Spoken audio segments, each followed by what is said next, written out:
All right, let's dive right into this explainer. Today, we're unpacking a massive, staggering healthcare fraud scheme that just landed two fugitives on the FBI's brand new most wanted list.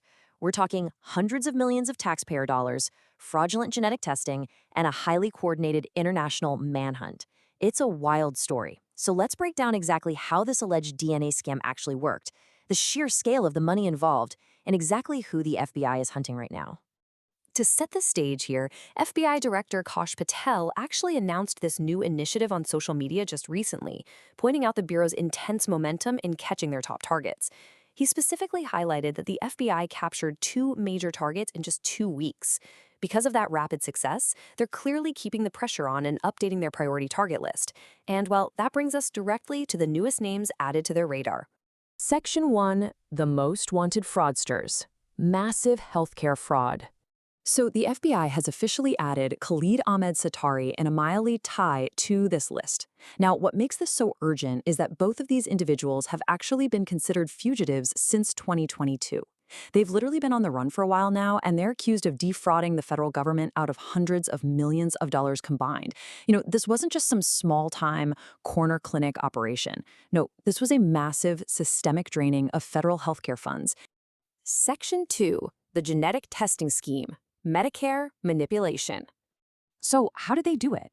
Well, the fraudsters used a brilliantly simple three-step pipeline to exploit the system for massive payouts. It all kicked off with illegal kickbacks. The laboratory owners allegedly paid marketers to just do the groundwork for them. Then, those marketers would go out, generate signed doctor's orders, gather beneficiary DNA samples, and refer them back to the labs in exchange for a percentage of the cut.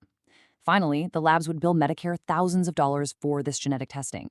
And here's the absolute crucial point you need to take away from this. The FBI says this genetic testing wasn't even medically necessary. It often wasn't used in a patient's medical treatment at all. Basically, it was simply a vehicle to print money.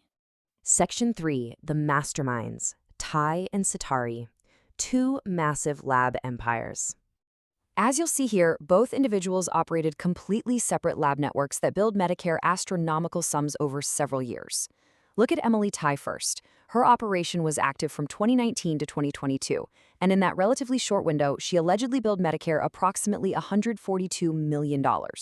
Then look at Khalid Ahmed Satari. His diagnostic testing labs operated a bit earlier, from 2016 to 2019, and the scale is even larger. He allegedly billed Medicare roughly $547 million. Let's actually dig into these numbers a bit more, starting with Tai. $142 million. Focusing on Emily Tai first, that is the jaw-dropping amount her laboratory allegedly billed the federal healthcare program starting in 2019. Just think about the sheer volume of fake doctor's orders and unnecessary DNA samples required to hit a number that high. It's wild. But as we all know with insurance and healthcare, billing is one thing, right? The real question is, how much did she actually walk away with? Well, out of that $142 million billed, the FBI states that Tai was actually paid around $95 million. $95 million of taxpayer money for genetic testing that, again, was not medically necessary. Back in 2022, federal prosecutors formally charged her with conspiracy to commit healthcare fraud, conspiracy to defraud the United States, and paying and receiving healthcare kickbacks. That $95 million represents a massive, massive drain on resources that were meant for actual, legitimate patient care. Now, the financial impact grows even larger with Khalid Ahmed Satari, $547 million. That is the staggering sum his U.S. diagnostic labs billed Medicare between 2016 and 2019. We're talking over $500 million in just a span of 3 to 4 years. So you might be wondering, how did Satari reach that $500 million mark so quickly? Well, by conspiring with others and using false marketing campaigns and bribes, Satari allegedly generated cancer genetic test samples that fetched completely outrageous Medicare reimbursements. We're talking between $10,000 to $20,000 per single sample. By specifically targeting this high payout cancer genetic testing, the fraud was able to scale up financially at just an incredible speed. Section 4, the ongoing FBI manhunt, tracking down suspects. So, years of these illicit operations finally culminated in a critical turning point. It starts back in 2016 when Satari's alleged fraud operations first began. Fast forward to 2022, and federal arrest warrants were officially issued for both Satari and Tai. And of course, that leads directly to the present day. Both individuals have now been elevated to the newly created Most Wanted Fraudsters list to really amplify the search. Right now, we're basically watching two very different investigations unfold. For Emily Tai, whose country of origin is Vietnam, the FBI believes she's actually fled the United States back to Vietnam, allegedly using a fake identity to escape that 2022 federal arrest warrant. Now, contrast that with Khalid Ahmed Satari. His country of origin, and honestly whether or not he's even fled the United States, remain completely unlisted by the FBI. His whereabouts are an absolute mystery at this point.